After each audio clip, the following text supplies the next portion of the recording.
Germany, back home for a little bit, which is great. So as I said, communications manager at TAP, that is the talent acceleration platform. And so we're in EdTech, which means that we offer educational programs to students in Palestine. And one of our program offerings is business development. And when Serena said she knew Maud and you guys, experts in the field, we thought this is an excellent opportunity to reach out to you guys and have you share your stories and experience with people that are interested in business development. And if it's okay with everybody, I think Ahmed is recording so that we can share it.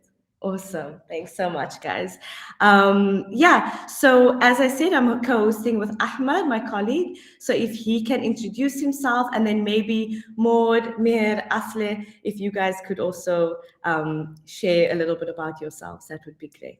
Thank you. Hello. Actually, I met you guys like a while back.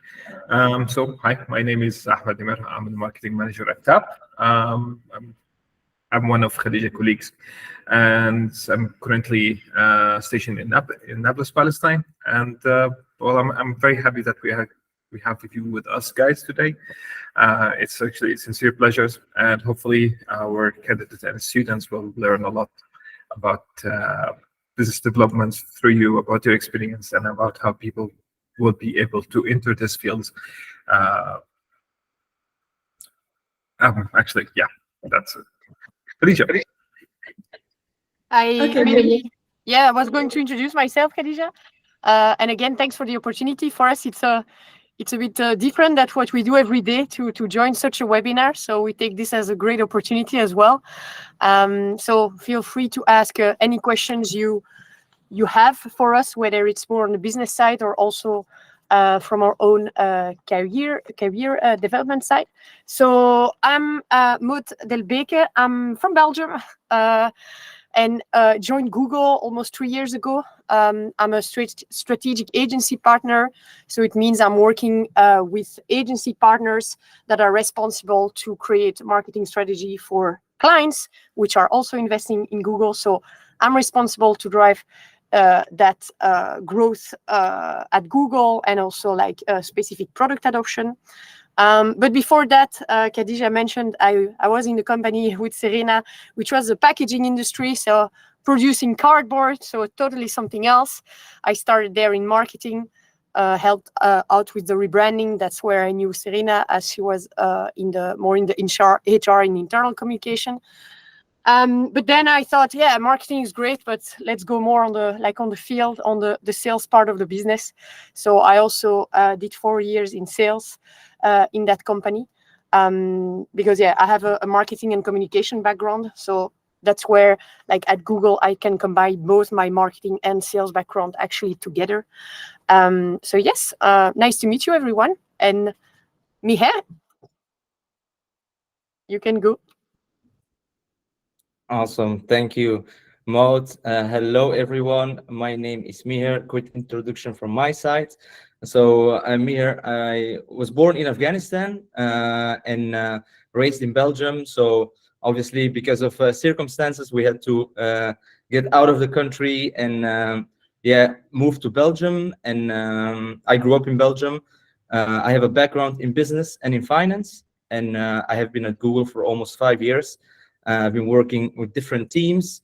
Before I go into that, I actually have as I said, a business and a finance background. So I always wanted to work like in the financial industry. And then somehow I ended up at Google. I was not my first preference, I would say, or not the company I would think about because of the financial background. But I was exploring different things and I saw an opportunity at Google, so I just applied. So 5 years later, still here, very happy, working on the business side. So I work with direct clients and I help them actually achieve their business objectives with different marketing strategies and how our products can actually help them. So happy to be here and share our knowledge from our side, and looking forward to this. I will pass it on to Asle now. I think Nashat already has a question, right? You can go ahead, Nashat. Perhaps she meant to clap her hands. Yes, just asking about you are working now in Google as a business development.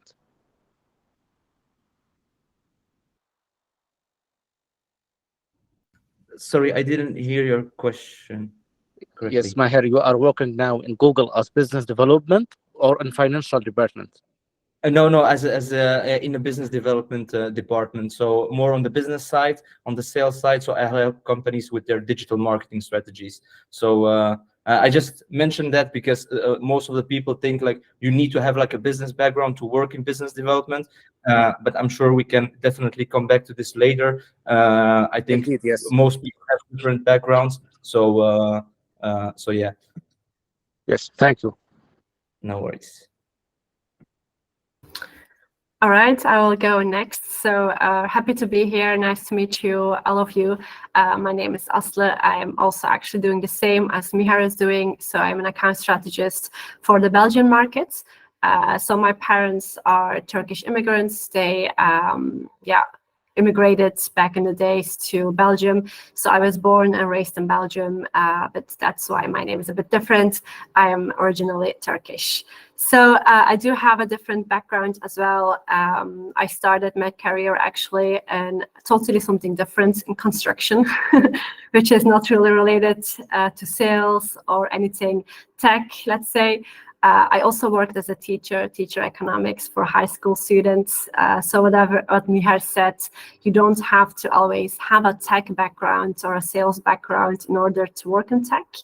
But now I work at Google for more than 2 years, also managing a portfolio of 53 clients, mostly small businesses that are actually would like to grow. And before Google, I worked in an advertising agency where I was actually managing omni-channel campaigns, such as offline media, online media, creation, strategy, production, a bit of everything. So really happy to be here. And if there are questions, we'd love to hear. Oh, fantastic. Thank you so much, all three of you, for that beautiful introduction.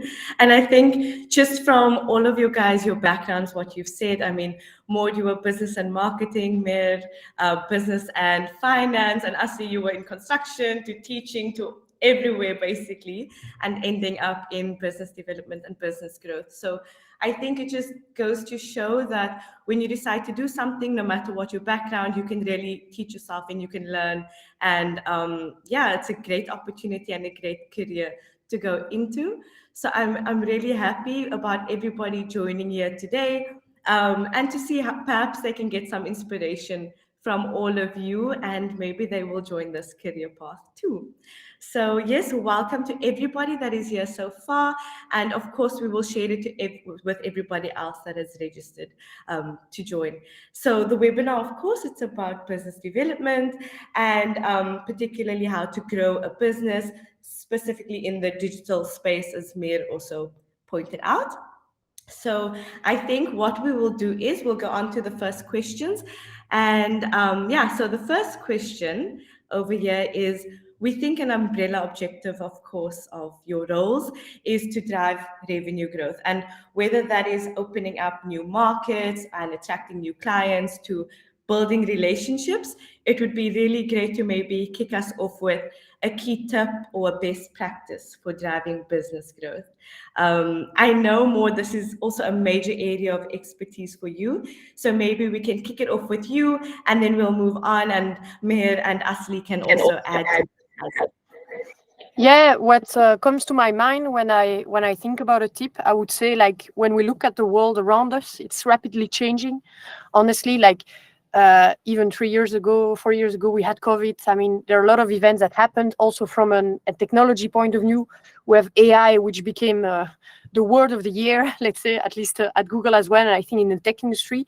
So I would say the key tip is to always test and have an open mind approach, not be afraid of change, because change is happening very often. Also at Google, we have a lot of changes in the product as well we send, in the way we advertise. And so sometimes we see businesses that are like very scared, say, oh my God, this is going to disappear, or that's changing. And they're not taking the test and learn approach of saying, okay, there's a change. Let's see, I'm going to try it. I'll test it myself. I'll learn from it. Does it work or not? And you build up on that, because if you don't change, the world will change without you. So always keep that in mind, that you have to be open to test and to change. So Miher, Asli, I'm curious to hear what are your tips. Yes, that would be great. And Asli, just before you begin, if anybody has any questions related or comments related to the first one, please feel free to add it in the chat.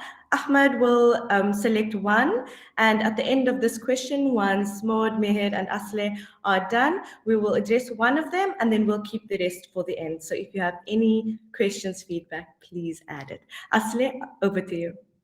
Yes, of course. When I think about business growth, it's really important, first of all, to know what your business is, know what your objectives are. So most of the time when we ask clients, okay, what is your objective? What do you want to achieve at the end of this quarter, at the end of this month, at the end of this year? It's kind of really obvious question, but there are a lot of clients that cannot answer that question. So the first thing is know what your objective is in the first place. Know, like, what do you need to do in order to measure your success? What is going to make at the end of the day that you know, like, okay, this has been a really successful, or not at all, not a successful period.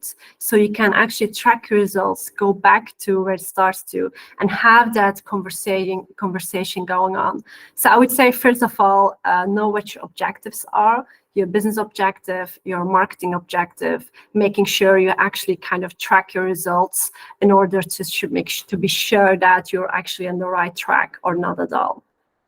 So that's one of the main things that we see that actually really is important in order to have a good business growth. Thank you, Asli.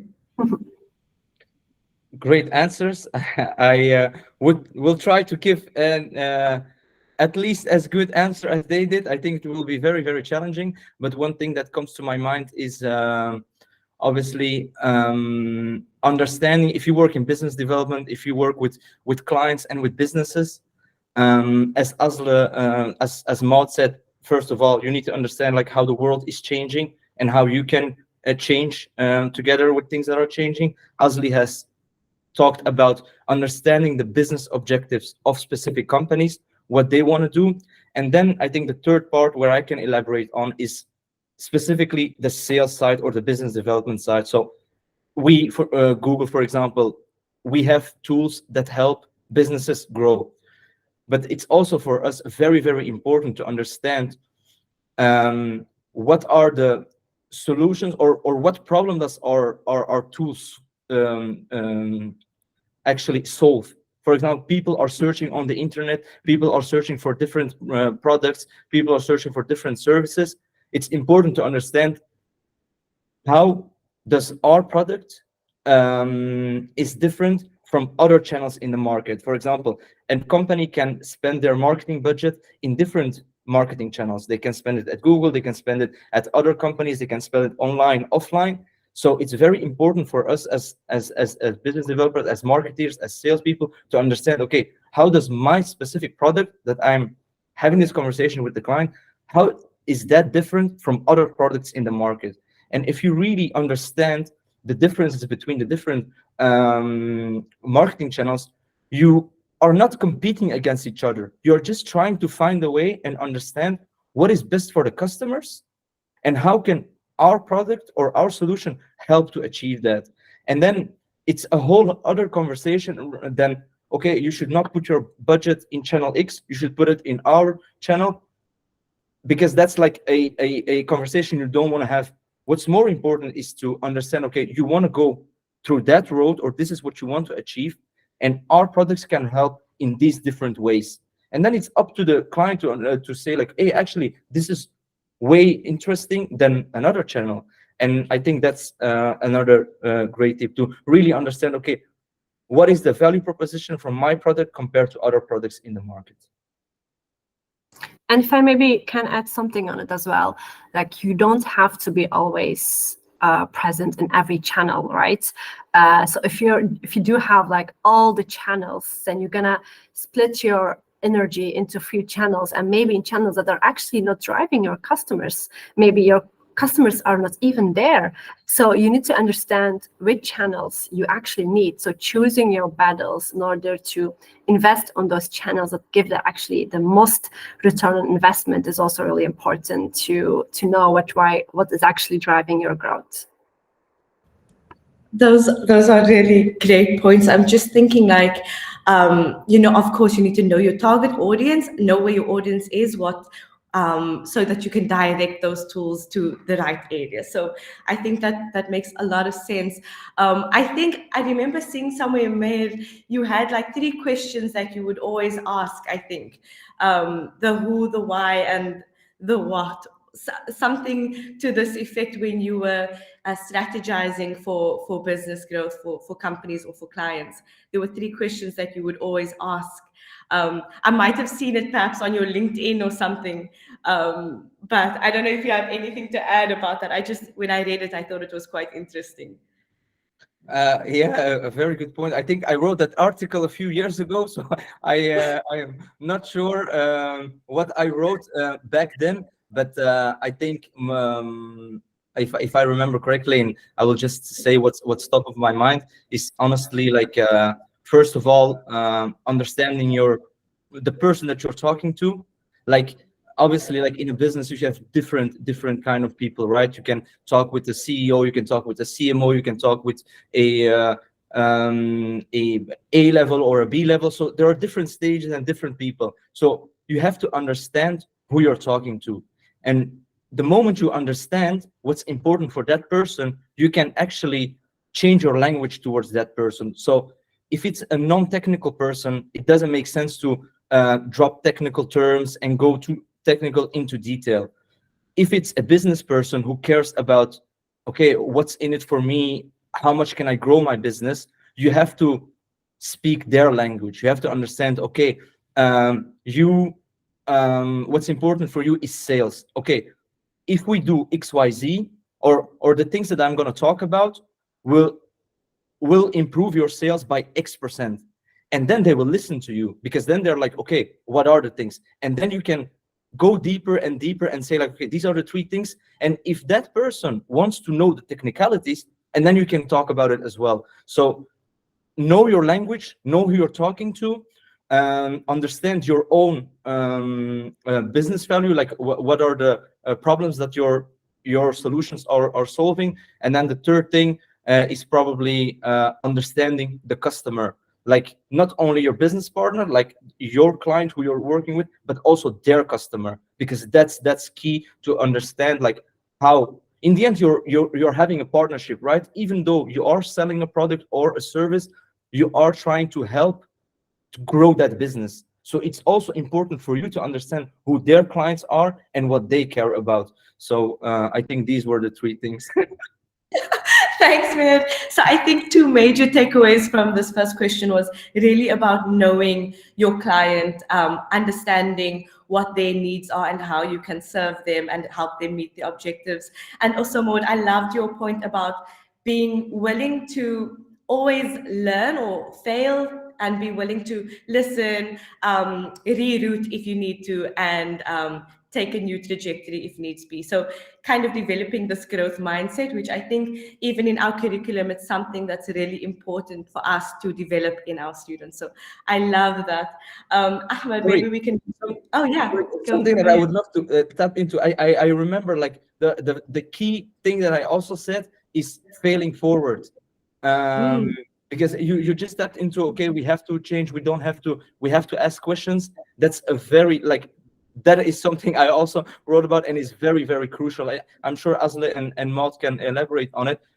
Failing forward is very important. Like you have to ask questions. Like if you have any questions, don't be afraid of asking. There are no stupid questions. There are only stupid answers. So never keep that question in your head. If you really are interested about something, if you really don't understand a specific thing, just ask the question. Try to be in that uncomfortable position, which what makes you uncomfortable by asking that specific question, because only by asking these specific questions and only by getting into that that position, you will only learn and you will only grow. So that's a very important one that I really wanted to add. Sorry, I'm talking too much. No, not at all. Thank you so much. I really love it. I just put it in the chat, failing forward. I think it's fantastic. And Umar has a question. Umar, you're welcome to actually just ask your question if you'd like to ask it. Otherwise, I can read it out. Okay. How do you make your product stand out, even if there is a lot of people who are giving the same service or product? So I think, yeah. I can take that. Yeah, that's a really interesting question, because we do see like in the past you had to like have like maybe 100,000 euros in order to have a business, but currently if you do have like the right investments, you can start a business. Like everyone can start a business with not that much money, which is actually a great opportunity for all of us to be business owners.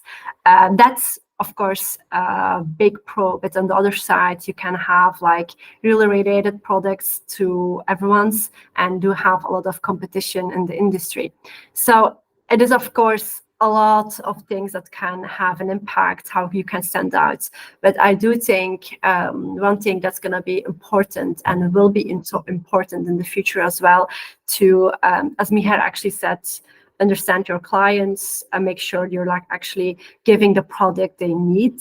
But on the other hand, having a really good customer experience, whether you're actually having your website, for example, the speed of your website, the quality of the creation of your website, or it could be the way you're approaching the clients, your support of the website, could be everything. It is related to the experience for your customers. That's going to be really important, because of course we have like a lot of businesses have a lot of strategies, but at the end of the day it's going to be your quality, the quality of how you're treating first of all your clients, but also how you're treating your own employees as well. Of course, that's a whole other perspective, but it is really important to let quality talk in that way and make sure that you give the feeling to your clients that you really care about them, you're listening to them, and you really are delivering what they really need. I'm not sure if that's an answer on your question, and Mout or Mihar, feel free to add on if there's anything. I think in the upcoming questions we'll have more to say, because we'll also touch on the maturity of the client, because you can have a lot of businesses selling shoes indeed, but some businesses are more mature than others.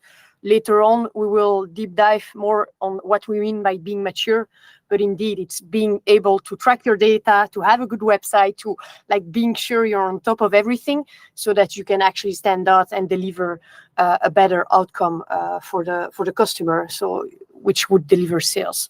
But yeah, we can speak a lot about that. Actually, there's a lot of popping up in my mind, but it's actually also linked with what we're seeing here on the slide. So Khadija, I don't know if you want us to kick off with that question.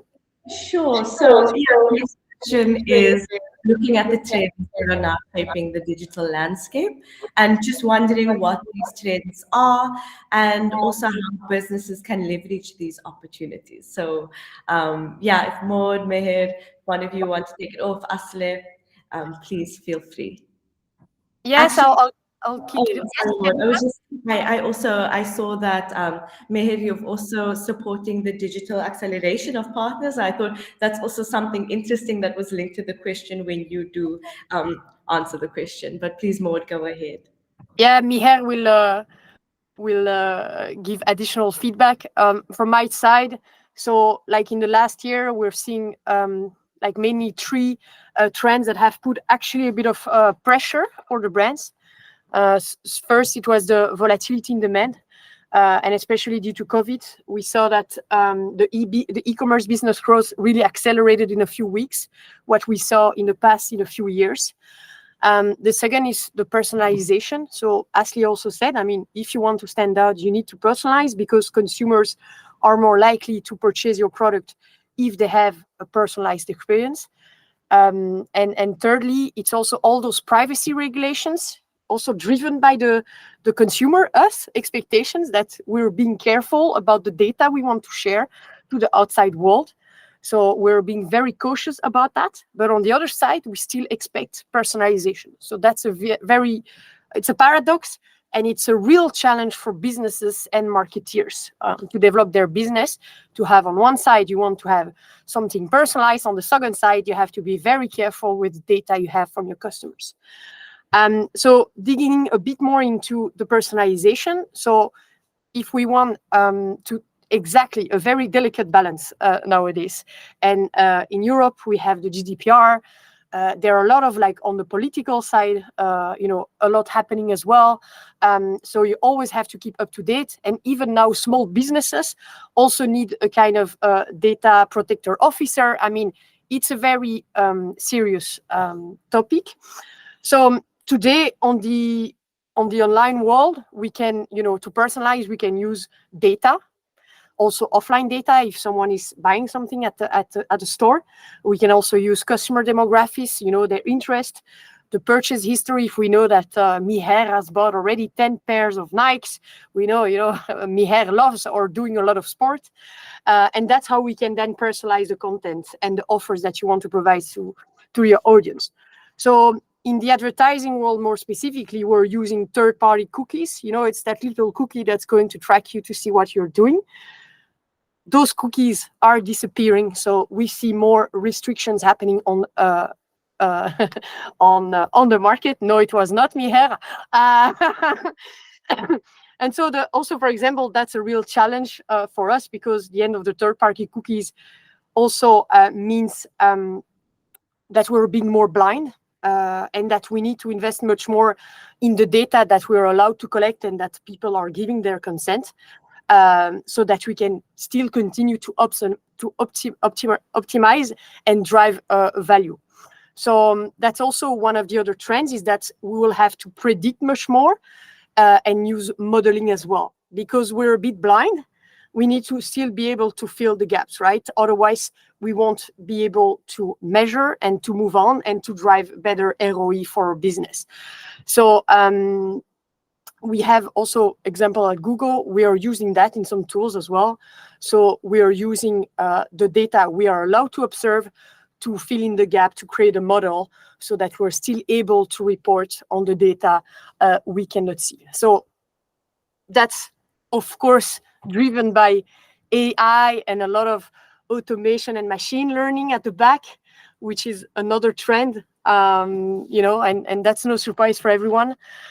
We know that AI and machine learning is being used to automate a lot of manual tasks. In the advertising world, it's more, there'll be less clicks, less whatever. Everything is much more smooth. The algorithms are gathering a lot of information and are able really to target the right people that are looking for your specific product. And so that you have, actually, the idea is that you have more the time to be more strategic, to be more creative, to focus on the task that deliver more values. And so, yes, as an example, we can see chatbots. It's not Bart, chatbots, like even on the website, that's pure AI powered as well. Like when you ask a question, I cannot find this product, or how can I actually get in touch with someone, or what's the address, or whatever. So this is like freeing up time to the salespeople as well, to the customer service, and then they can focus on more complex issues. And we have also at Google launched Bart. We also have ChatGPT. That's also a new trend to have those experimental conversational AI tool. So it's more than a chat. It's trained really to be informative and comprehensive. And that as well, it has a huge impact on the ads landscape, which is still a bit unknown, but also on our own private and I would say professional world, because a tool like Bart will have a considerable impact on the way we work, on the way we look for information.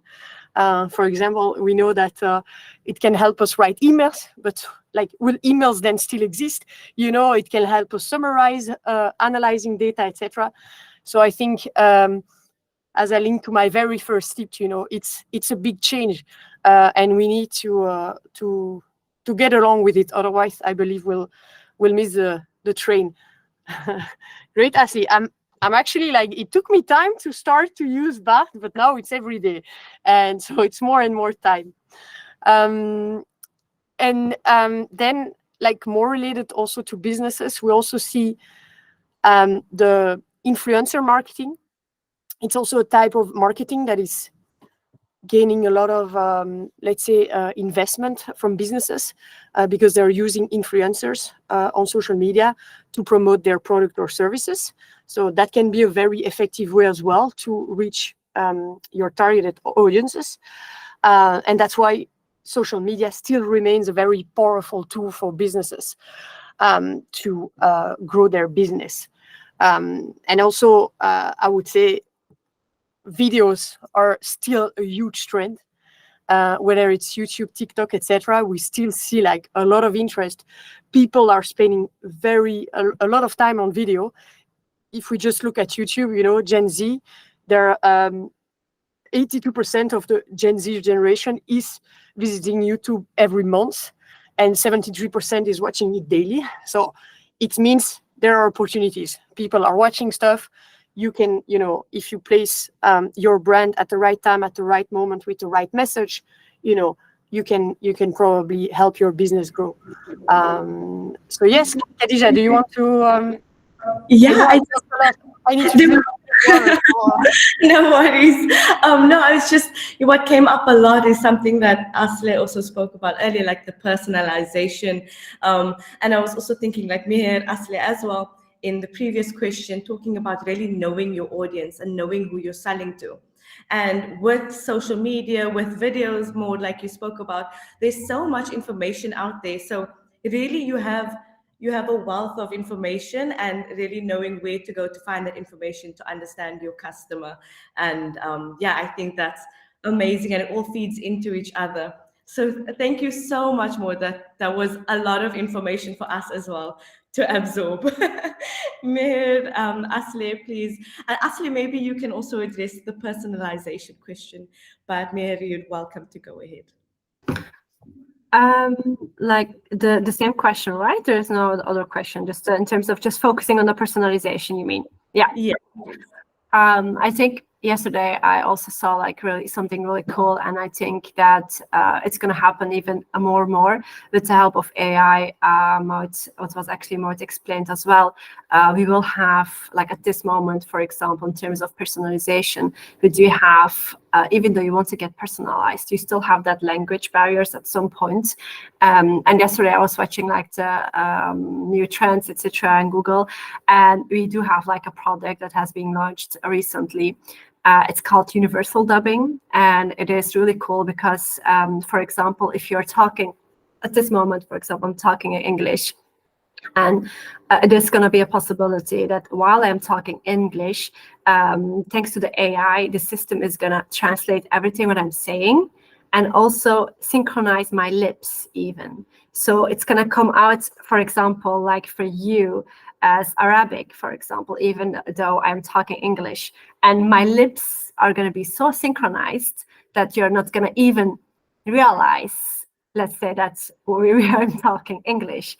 And I think those things in terms of personalization, but also AI, that's going to help us in the future not to have language barriers anymore, being able to personalize to your audience, because then you will have like less costs to produce material, to do things, and you will be able to personalize with this kind of products without investing too much money. So that's an example I wanted to give in terms of personalization that I thought was really cool. That's awesome. Wow.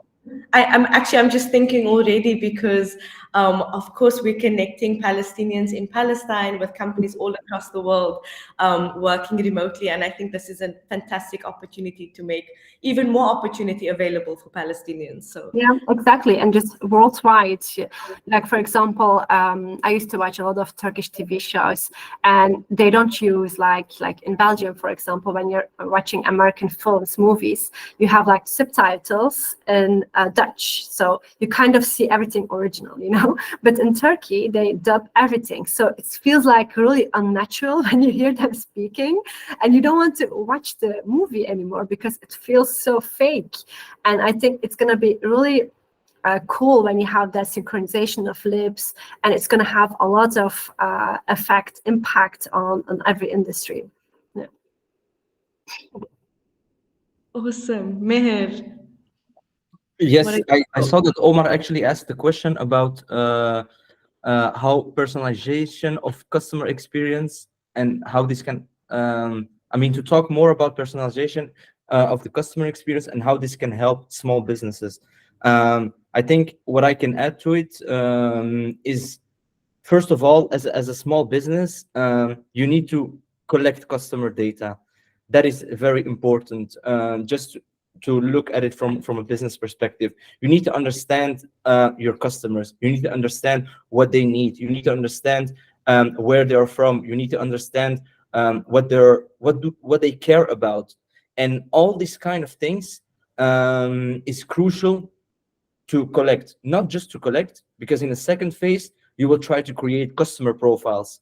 You will be able to segment all the data that you have from all your customers. You can segment it in different pieces, and then you can say, okay, these are my high value customers, these are my medium value customers, and these are my low value customers. And based on this data, you can find more of that. You can, first of all, use that for your marketing campaigns. For example, for your high value customers, just thinking out loud, if they love to travel a lot, maybe in your specific marketing campaign, you can put an angle about traveling into that, because then it's getting a bit more personalized. At the same time, you're trying to stand out as a business, give your product or service, but also talk their own language. Like, okay, we understand you like to travel, and here's something. Like, it can be in your ad, it can be in your video, something about that. On the other hand, if you find like your low or your medium value customers care about other things, sports, for example, you can play that angle. And the more data you have, it's not about having a lot of data, it's actually making use of the data that you have. That's very important. So collecting it first, understanding your audiences, trying to create customer profiles based on the data that you have, and then later on using that in your marketing objectives to personalize it. I don't know if that answers your question, Omar.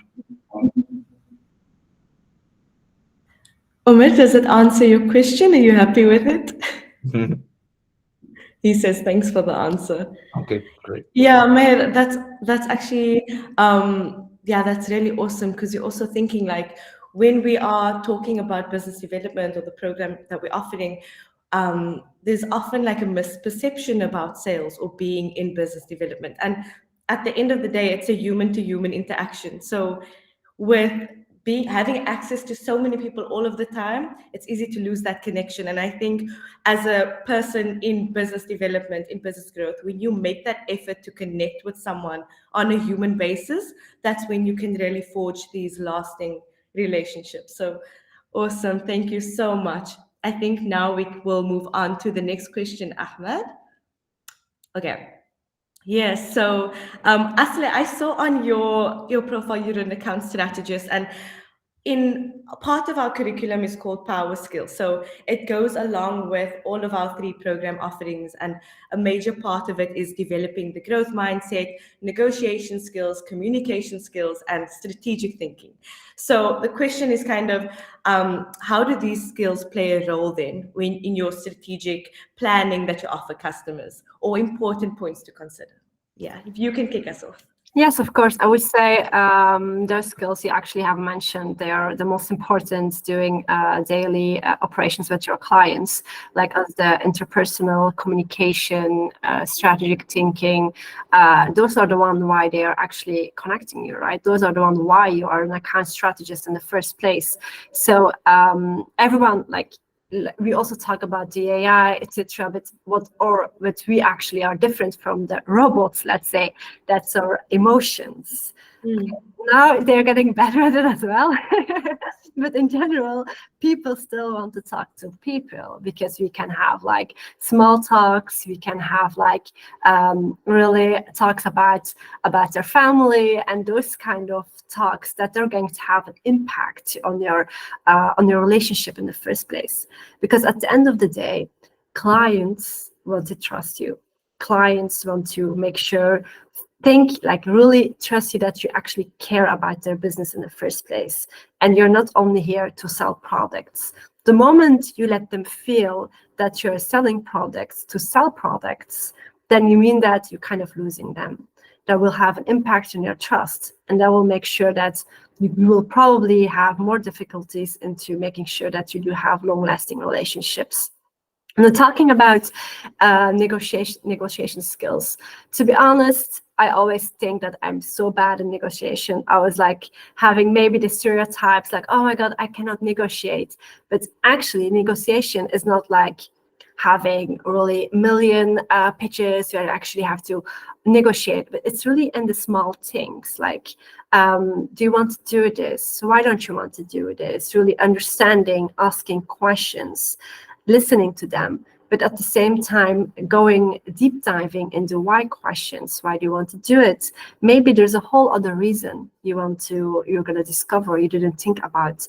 So, and also I think being able to leaving that awkward silence sometimes, because it's really, we always have the urge to talk a lot, to talk so much, so we can convince the client.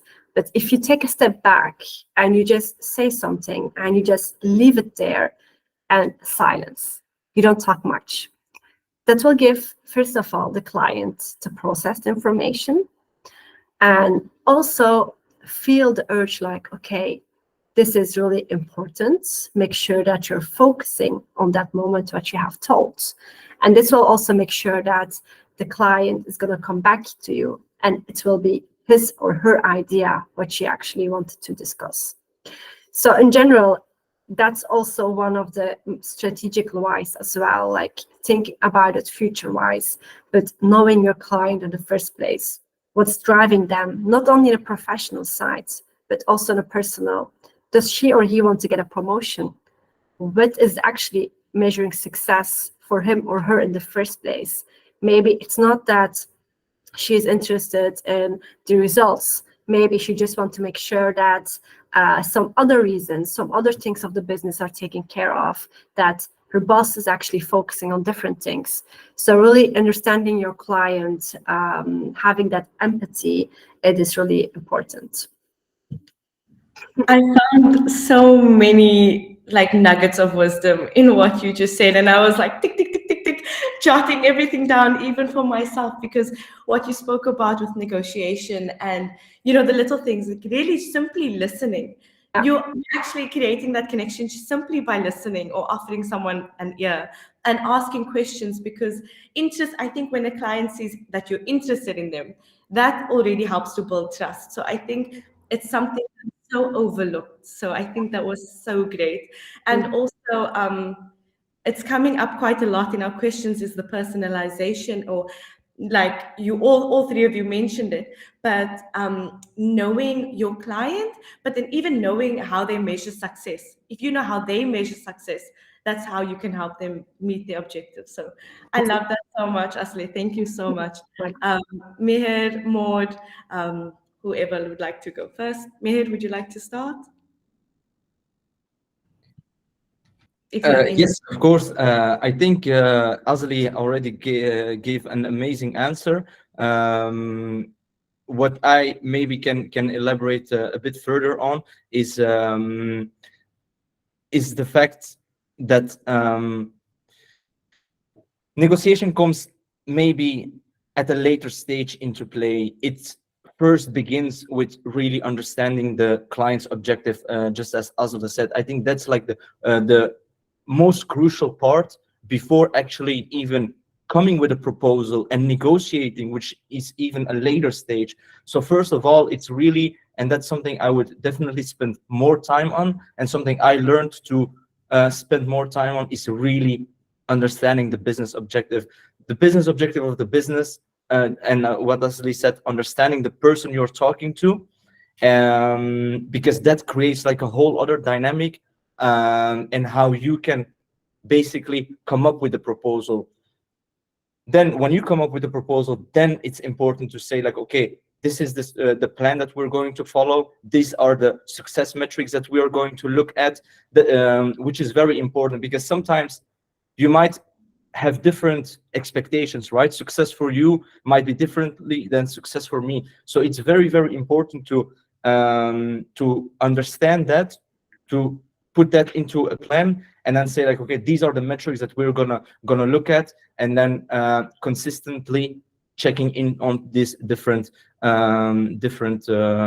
KPIs to see if you're getting the objective you want, and if you're meeting the plan that you actually set. So then the strategic things, the strategic part comes into play, and the communication piece comes into play to say like, okay, this is what we expected, but are we getting there? Yes or no? Do we need more budget to get there? Yes or no? And then you kind of go back and go forward to see if you're there, yes or no. And that might be a bit more of a negotiation than the first part, which is actually way more important, and that has actually not much to do with negotiation. That's really just the understanding part.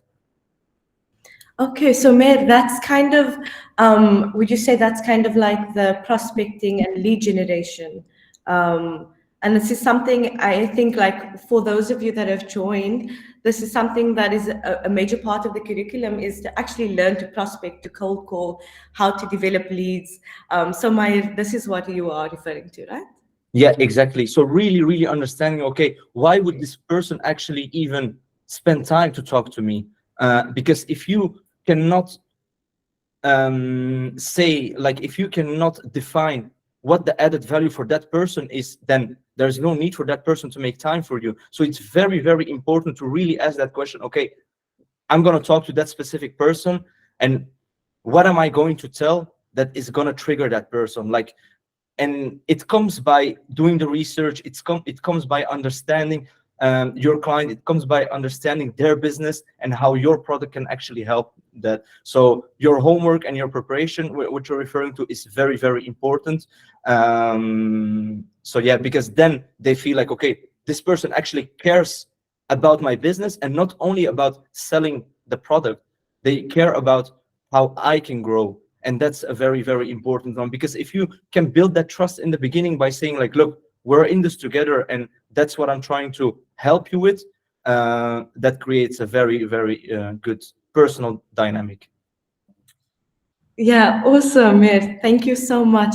Maud, maybe if you'd like to carry on. Yeah, very short. I want to focus more on the interpersonal communication style and the importance of building the relationship with your customers, because from what I've learned, like, I would really say, take the time to invest your time, into those relationships, because, like, have lunch with them as well. Like, always, like, you have a meeting, make it longer. Those informal discussions you can have with the clients will help you to know them better first, but also then to better build your strategy behind. And from a communication point of view, at Google, we're using the SHARP framework, which is S for telling stories, H for use a bit of humor as well, A, use analogies, metaphors, to make it more clear, to tell a more visual story, R for references, give examples, explain concretely how things are happening, and P is for pictures as well, because we all like a visual story as well. So this is the SHARP model that you can use also in your communication style. Fantastic. I think I will share this with everybody. So SHARP, for S for stories, H for humor, A for analogies, R for references, and P for pictures. Thank you so much, Maud. Fantastic. Okay, so we have another question, and this is the one of, well, we have more time, so we have another one, but Ahmed can maybe move us to this. And this is really about really wanting to understand for each of you how this journey started for you, and also maybe a moment that you've been proud of in your career. So maybe something that happened at Google where you built a relationship, or you met an objective, you reached your goal. If there's something that you're proud of, a great moment to share. But to maybe start off with how you started your journey and ended up in business development. Asli, do you want to go ahead, and then we'll move across to Mihir and Maud? Yes, of course. So how I started in sales, actually, it is kind of like when I was working in construction, I didn't like my job, to be honest. Like, you don't have to always love your job, right? I didn't like the job I was doing. I was there, and I was actually looking forward to the moment I wanted to get out of the job, to go home. And I had the same feeling for 2 years. And until I realized one day, okay, I don't want to work here anymore. At that moment, I had a friend who was traveling, and she asked me, do you want to travel with me? So I asked my boss if I could travel, if I could take a month off. And he told me no. And that made me realize, actually, it was really a silly moment that I thought, okay, why am I doing this? It was also my job. Yeah, it was actually everything to escape my job. And I told him, okay, I just, like, one day or another, I had also back then also the possibility, of course, in terms of money, because I was living with my parents. And then I said, okay, I'm just going to stop working. So I kind of gave it, and I said, okay, I'm going to stop working, and I'm going to travel for a while, and then I will see. It was something big for me. It was the first time I was actually going to travel totally alone to Asia. So I have been, like, for a few months traveling to think about, okay, what do I want to do, right? What do I want to, in which company do I want to work? When I came back, I already had, like, a feeling, okay, I want to have a job where I kind of in touch with humans, with people. I was applying for jobs, but I was not getting hired. I wasn't even getting a meeting or an interview, just because I had a construction background and a teaching background. So back then, what I did was thinking creatively what I could have done differently, and I made actually a video CV, which kind of really silly, explaining who I am, what I have done, and why they should hire me. And I put it on my LinkedIn, and I asked a few people that if they could watch it as well and share it on LinkedIn. And I don't know why and how it kind of went viral. And at some point, I got, like, a lot of messages on my LinkedIn, getting in my LinkedIn, okay, do you want to work for us? And that's how I actually started working with advertising agency. And it's actually my website as well. I will just write it down as well. But it is the way, no matter what you do, you have to find your creative angle. You will find a way to make yourself make yourself differently and compared to the others. And it doesn't matter what you do. I think it's, like, really applicable to everything what you're doing. You have to look from a different perspective. And that's when I actually got an advertising agency, which was more difficult. And for Google, to be honest, I was just applying without thinking that I would be hired. And at some point, I got a message, and I thought it was spam, but I reacted on it, and I prepped my interviews very well. That's the one thing I can, like, if someone wants to work for Google or another big company, you can find a lot of information online, and preparation is really the most important thing. If you prepare yourself very well, you know the answer you're gonna give to once they even haven't finished the question. That's really interesting. So that's about my journey. We're very lucky to have you, Asli. And I'm glad you escaped your construction job. Mir, would you like to share? Yes, sure. So as I shared in the beginning, I, uh, I by the way I don't have a website, so yeah, there's nothing upcoming. If you're waiting for that, but yeah, I have a business and finance background, honestly. So I wanted to work in finance or consulting. Never thought about tech, and also not about sales, being specifically. So but then somehow I knew that Google is an amazing company. They're always like in the top employers globally. I knew that the tech scene is growing a lot. So I just said like, okay, let me just try. I didn't even know what Google was doing, honestly. I just thought like they're all engineers and they're just coding. So because like my knowledge was just on the business side and on the financial side. And then I applied, and the recruiter reached out to me like, hey, okay, we see that you have a financial background, but why do you want to work in sales and in business development? And then that's actually the moment I actually realized, okay, what do they actually do specifically? I started researching, I started talking to people, and then I understood a bit what they were doing. Is still not a lot, but then you start reading, you start talking to people, you kind of have the feeling that you understand what they're doing. So I just got in touch with the recruiter again. I said like, hey, look, I'm just trying out different things. I would love to understand what you're doing and how my profile could fit into this company. And then based on these conversations, I got to know Google way better than before, and then I had like interviews. I think back then, almost 5 years ago, there were 3 interview rounds, like in total 5 interviews.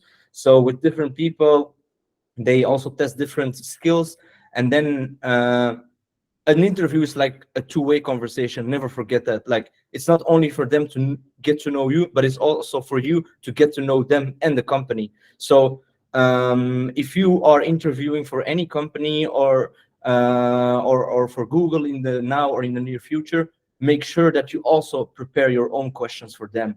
Like really any questions you might have a look at the internet, try to find answers first of all. But if not, if you want to hear from a person, you can always say like, hey, look, I wrote XYZ, but I would love to hear from you, like, what is your experience in this specific thing?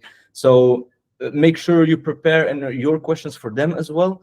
And then before I knew it, I got an offer. I started here, and then I thought like, okay, I'm gonna do sales for maybe 2-3 years, and then go back to my to the finance industry or consulting. But then I actually really enjoyed it. I'm still very, very, very happy. I'm still learning. I have an amazing team. So I'm happy where I am, and yeah, that's how I actually got here. And then maybe one of my moment where I'm proud of, I think I would mention 2 things. First of all, the people, really, really, really, I think that sounds a bit cliche, but honestly, like the people you work with are the most important ones, because you get to see them day to day. You spend more time with them than with any other person, probably. So it's very important that you feel good with the people you work with.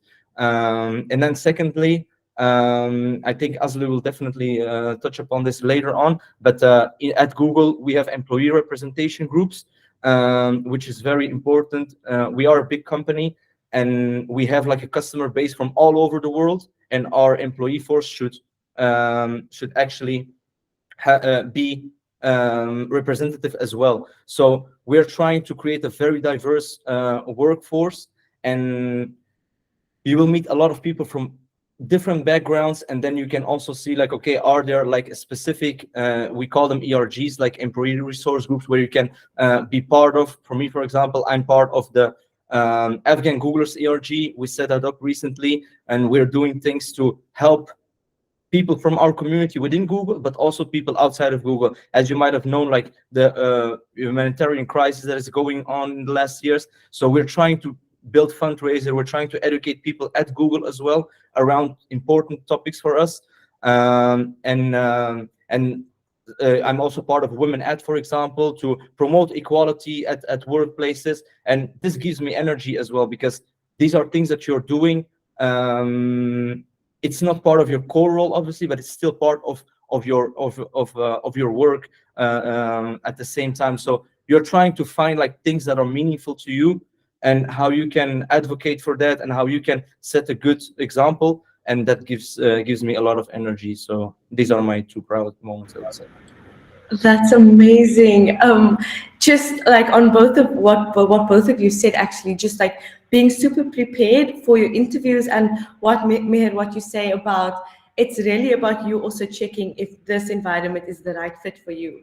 So is this company or this organization, is it going to give you meaning? Is it going to fulfill you in the way that you want to be?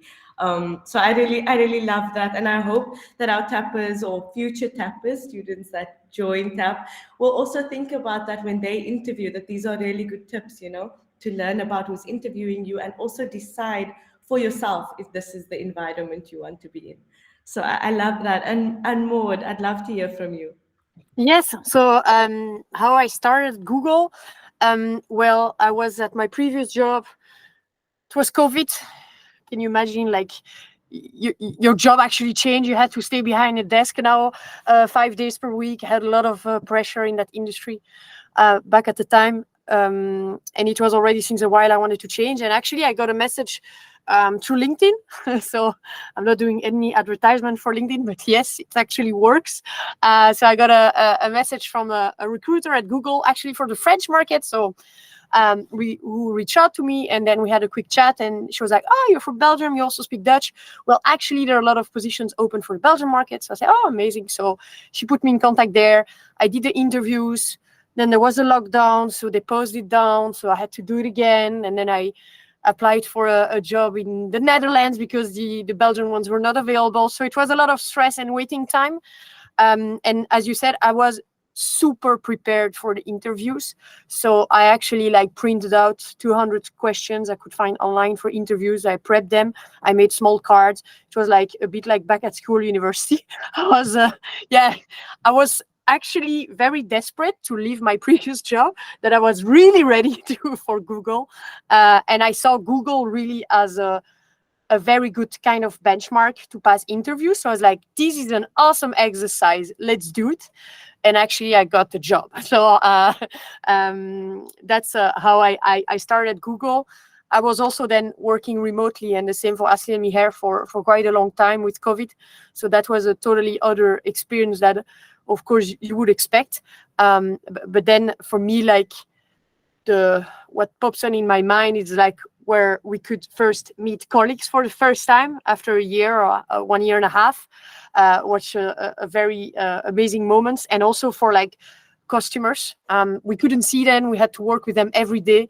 So like when you have organizing customer events, or where you're inviting them in Dublin, in Brussels, or just also going at their place, for me, it's also one of the best part of the job.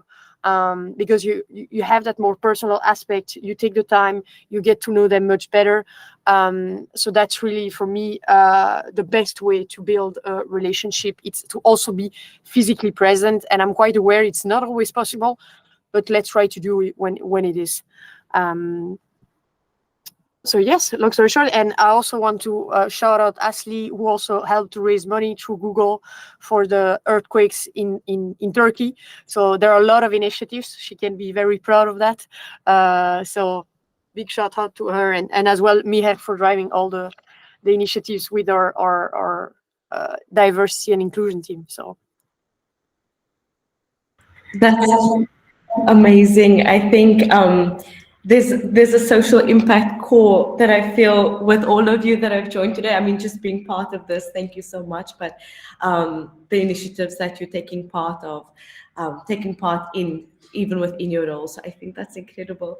And I think something that I see with all three of you is obviously how prepared you were when taking on this role or interviewing for Google. I know, Meher, you said that you will learn to more after starting to talk with Google than before, and how you would actually, how this role would be part of what you do. I thought that was quite cool and funny, and it's a cool way to take things. And even more, what you said about this interview process as being an opportunity to learn and learning to interview. So even if you didn't get it, you were going to be happy, and it still was an opportunity to learn. So I think that it's all this like idea of the growth mindset, and any opportunity you take is an opportunity to learn. So I really love that. I have kind of one question for everybody that joined today that is interested in business development. Do you have any advice, or why would you encourage someone to go into the field right now, into business development? If you have any thoughts of encouragement or inspiration. I can start with it. Maybe my colleagues can add as well. I think business development, most people, when you say I work in sales, they do have like a different kind of connection, like, oh, sales, is it really nice? You know, they're not really always talking positive about business development or sales in general. But I do think it's the best way, like, to start your career with, because you are developing so many skills that are actually needed in every size of and every role you're actually going to do in the company, depending on it is finance, depending on, for example, other totally different marketing. It doesn't matter. You will always need your emotional skills, and it's the perfect way, starting with business development, with sales, to develop those skills in order to get to another role, for example. But I still love my job. Like after 4 years actually in sales, I really love it, because it's also a bit what you make it yourself. Like, if you don't want to be the one who is actually pushing your clients, don't push, find another way. It's really depending on first of all, what you make of yourself. So you need to find that creative angle we have talked about. But on the other side, I think in terms of the skills you're going to learn, in terms of the roles, there's always going to be sales in every job you do, in every role you do. You have to be able to communicate very well with your colleagues. You have to be able to sell a product or a service, or yourself even sometimes, in order to get that job. So sales is a perfect way to learn that, to talk about it all the time, to really develop your skills in order to switch to other roles or stay in sales as well. So I would say you're really in the right track. I would really encourage you to learn it in the field as well, try different kind of styles. And if you will find your authentic self after a while as well, it's going to feel always weird when you're beginning with, okay, who am I? What is my style? But that's something you can learn on the job, and with actually with experience that comes with it. Thank you, Asli. I love that. You say like you develop so many skills once you start on your journey for business development, and you can start anywhere like you guys have. So I think, I think it's just a perfect opportunity, especially for a lot of the TAP students that join TAP. They're coming out of university, or they have different roles that they're not happy in, like you've experienced. So I think if you're looking for a change, it's probably a really great way to start into something new. I really love that. And also the fact that it allows you flexibility to choose your strategy on how to approach business development based on your personality and things like that. So I think that's really great advice. Thank you. Meher? So maybe something quickly that I can add to this is the fact that you can have impact. I think that is an important one, because in the end, everything we do, we as human beings, we want to have impact. We want to see like our contribution. We want to see what we're working towards. And I think in business development, you can easily, not easily, but in general, you can see the impact that you are having. So yeah, I would just say like and encourage everyone to first of all see like, okay, talk to people as well, talk to people that are in the business, ask the questions that you have. It might not be comfortable in the beginning. For me, for example, I really thought like I wouldn't do sales. I will never do sales because I have a financial background. I want to do more analysis. I want to help with my analysis. But in the end, everything you do in life is sales, honestly. Like, it's just such a a skill that people don't talk about, or has like a negative connotation. But it shouldn't be that way, because in the end, you should try to look at it from a positive angle. Like, it's not that you are pushing things for people who don't need it. No, it's more of understanding, okay, what products am I actually or services am I actually providing, and what does that help my clients with? And then if you position it that way, by understanding your client, by understanding what it solves, and really have that conversation, like, you can really develop a lot of skills. You become a very good listener, and hopefully get impact, because that's in the end what makes us going. So yeah, that's it. Amazing. So definitely making an impact is at the core of what we would love all of us to live our purpose. Sorry, it's my dad in the background. But just another thing, Maud, you commented when Meher was speaking, you said about getting out of your comfort zone. And that is so important. Actually, I would love to share this. One student, she joined our business development program, our first business development program, and her name is Zubaida. And before joining the program, she Googled and she said, Googled, here you are. So she Googled and she asked, can introverts do sales? Because she thought, as an introvert, do I actually have the right personality traits to do it?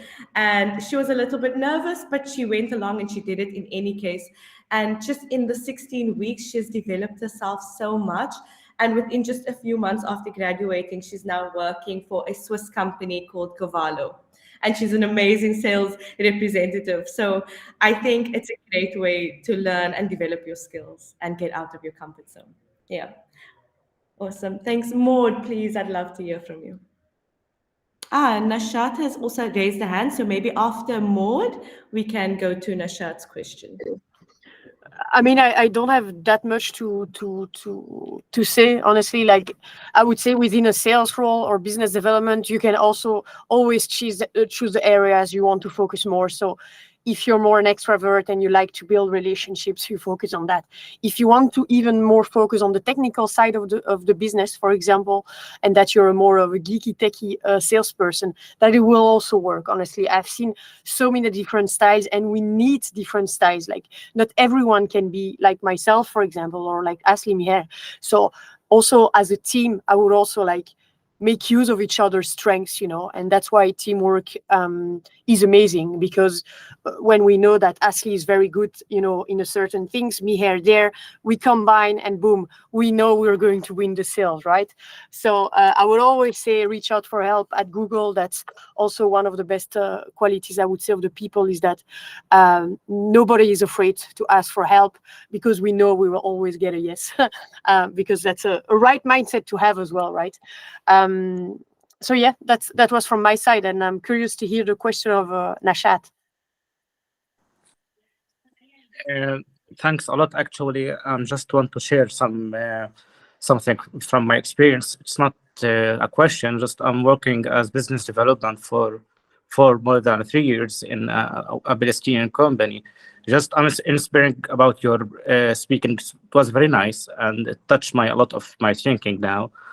Just want to add, as a business development now, maybe we can say it's the rule for senior level management here, and the CEO working in Palestine as a business development in parallel with their rules in our organization. So when any student or a fresh graduate, I really highly recommend it to start with sales or business development rules, and you can find something like you can work for product manager, and there is a hot topic now, product manager. It's too close to business development. Also, you can work in marketing and research, and you can work in another field. So my background was industrial engineer, and now I have a lot of information in financial development, business development, and I got experience in how to build a financial model, and this is from business development. And I have technical was from the product. I know what's the product, how can improve it, how I'm working in agile. But when I get in business development role, now I have financial touch, and I have visibility study background very strong. So that qualified me to work a lot in many roles, and I can apply in many roles in my future career path. So thank you for your presentation, and thank you for your time. Thank you so much for sharing that, Nashat. And I think one point you made is that the experience that you had before, you brought it forward, and this is kind of supporting you in your role in business development. And Maud also spoke to that as well, that you need to rely on the strengths of your team. So her strengths are different from Asle's and from Meher's, but you know who your team are and you can rely on each other. And I think that's wonderful. So thank you for that. And I see Umar also has a comment. Umar, would you like to ask your question to the speakers? Umar?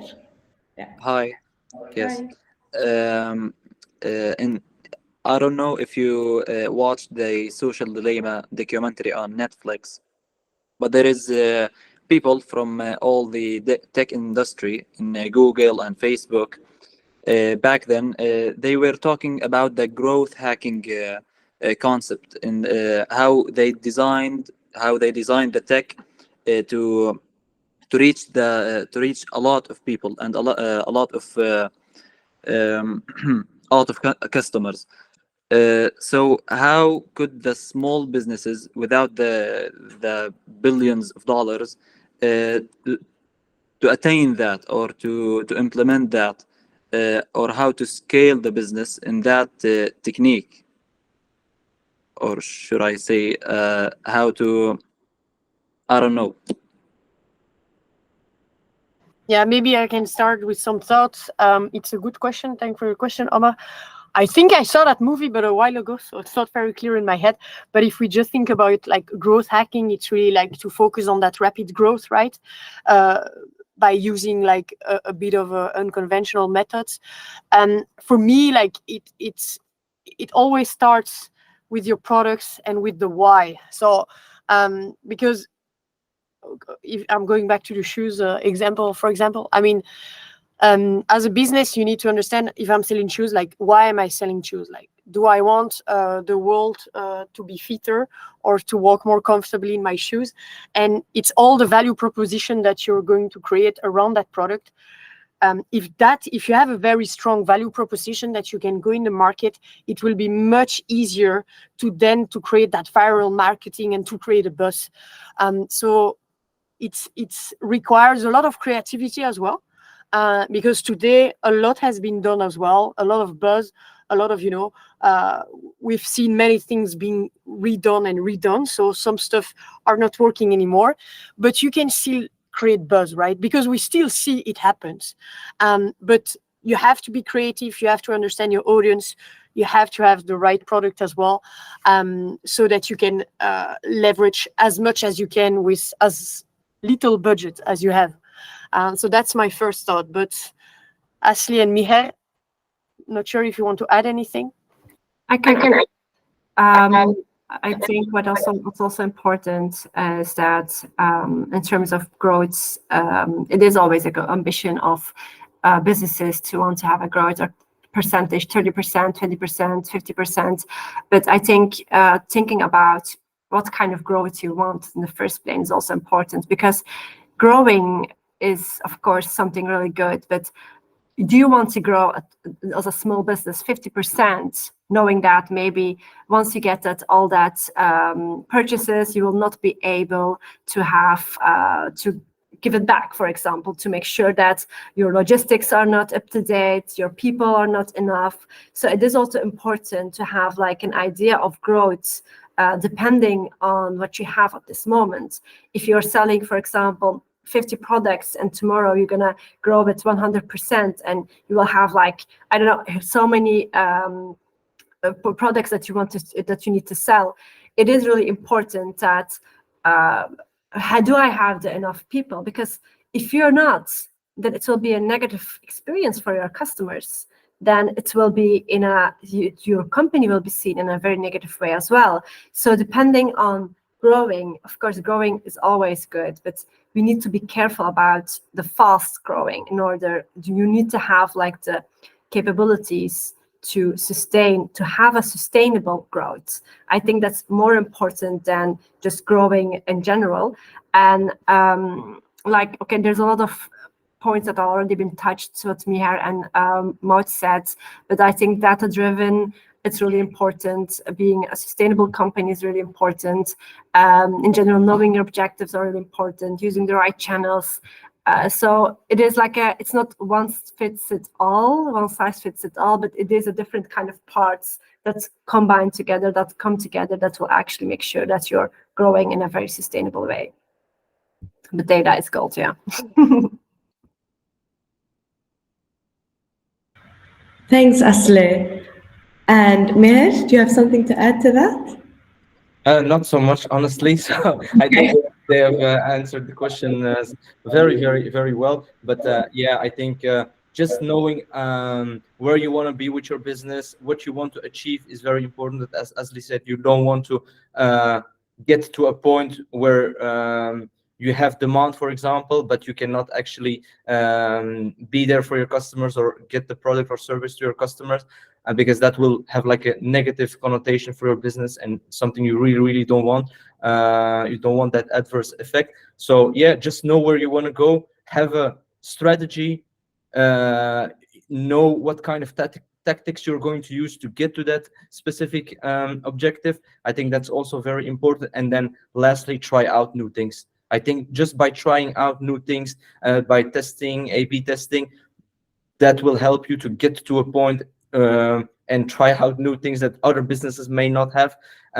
So be open, be innovative, and yeah, test out new things. That's it.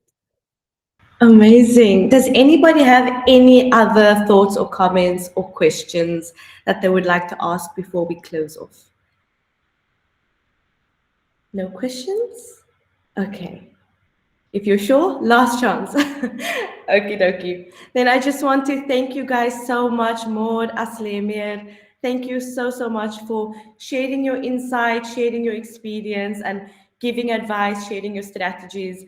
We really, really appreciate that you actually made the time. I know you guys are all super busy, so we appreciate it. And I think I love what you spoke about in terms of like even bringing up social impact at the core of what we do at TAP. This is really why TAP started in the first place, because for us, we're trying to break down barriers. We're trying to make opportunities available for Palestinians in the West Bank and in Gaza, connecting them with jobs at innovative companies like Google that maybe otherwise they wouldn't have the opportunity to connect with. So even by you guys just making time for this, you are actually you're opening a door. You're creating a connection for us. And yeah, it means a lot. And we hope that we'll have lots of tappers joining business development. And who knows, maybe you guys will mentor with TAP at some point, if that is something that interests you, and mentor a tapper. But yes, this is really what we aim to do. So we appreciate you guys so much. Thank you, thank you. Ahmed, is there anything that you would like to add or say before we say goodbye? Pretty much I will I would say assert what your thank you for them for joining us today. We are actually really appreciated that taking your time to be with us today. It was a very amazing sessions. To be honest, I learned a lot. I'm a marketer myself, but listening to you is a whole new perspective as to a lot, especially finding your own creativity. And this is something, yeah, thank you, Aslim, on that. So yeah, thank you very much, and it was a pleasure to have you guys with us today. Yeah, last thing, I made a lot of notes about what you guys said for all of the questions, and it's something that I think for us at in marketing, we'll also use and we'll inform ourselves and keep learning. So it's great to have had you guys as a resource and to share that with our talent and our graduates. Yeah, so thank you so much, and I think we will stay in touch. Thank you, everyone. Thank you, everyone. Have a nice day. Bye-bye. Just one thing that I would love to add is feel free to connect with us, add us on LinkedIn. If you have any questions, let us know.